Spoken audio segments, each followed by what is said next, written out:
Welcome again. Self-consciousness is the awareness of one's own existence, and today we are going to talk about the consciousness of I and me. The distinction of me and I have brought a number of research questions in the recent experiments. How different is I from me, or you from you? And is there an us?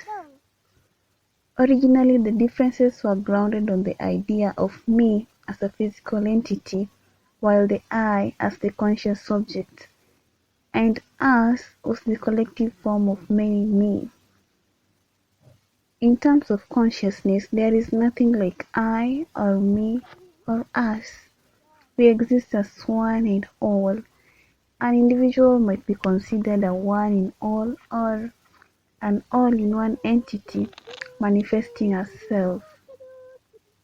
As argued by many philosophers before, in order to understand the consciousness of the self has to unknow what it already knows. It is more like letting go of all that there is to the self and surrendering your soul to a higher know-how. You cannot do all this simultaneously because they most often contradict our reality perception.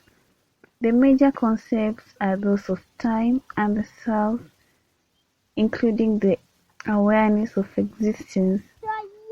Ruling out the idea of time, for instance, makes it easier to time travel absolutely anywhere across the universe within a span of a tick.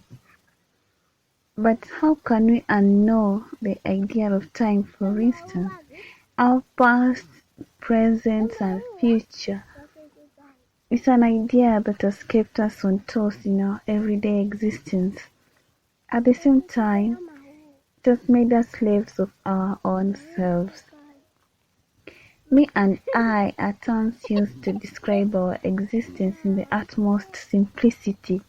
But how would you define yourself if you removed the I?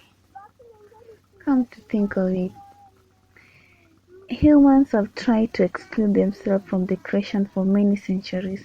When they couldn't figure out how it all came to be, they came up with different types of religion.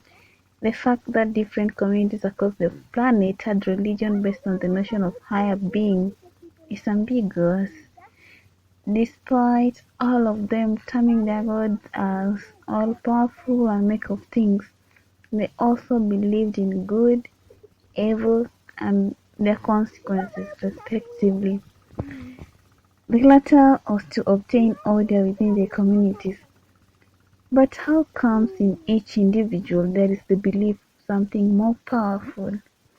This can be explained by the patterns within the universe in which there are always better things as you keep witnessing.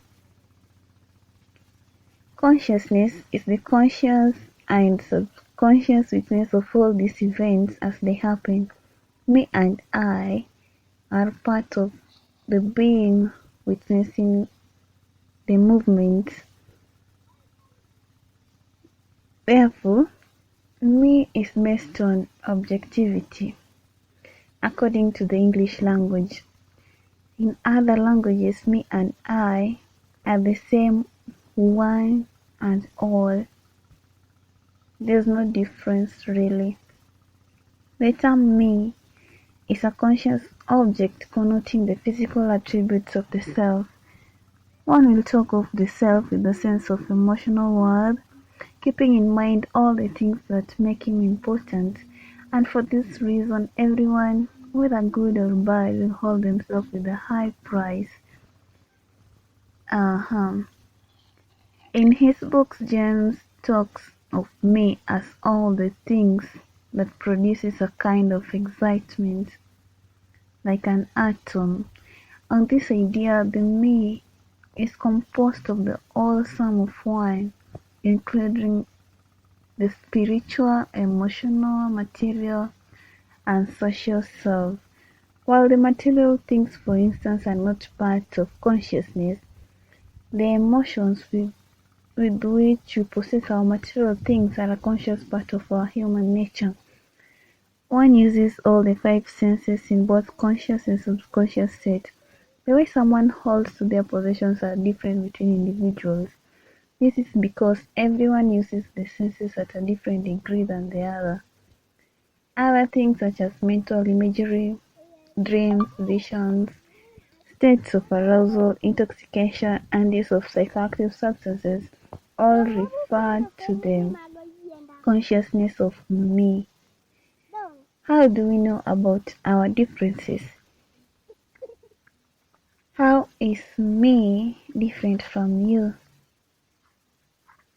In this case, we can start with our physical self. Visually, my looks are definitely different from another person, which makes me me. My voice is as well different from another person's, and we also experience the sense of touch differently.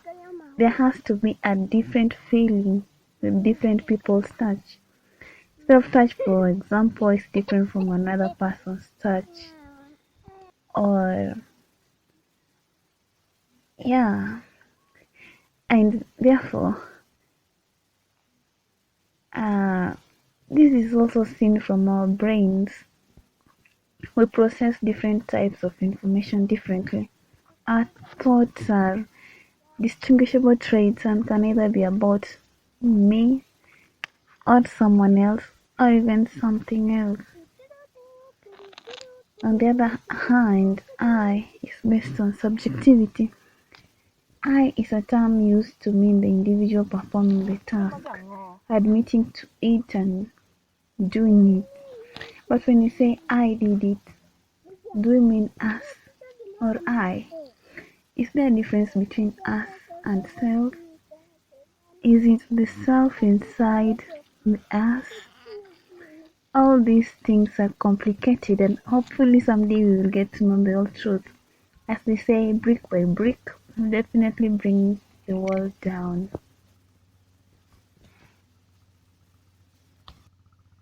Thank you for watching. I hope you've enjoyed the nature, and please remember to subscribe, comment, and share. And let me know your views on consciousness. Consciousness. Um, Thank you and goodbye. Until next time.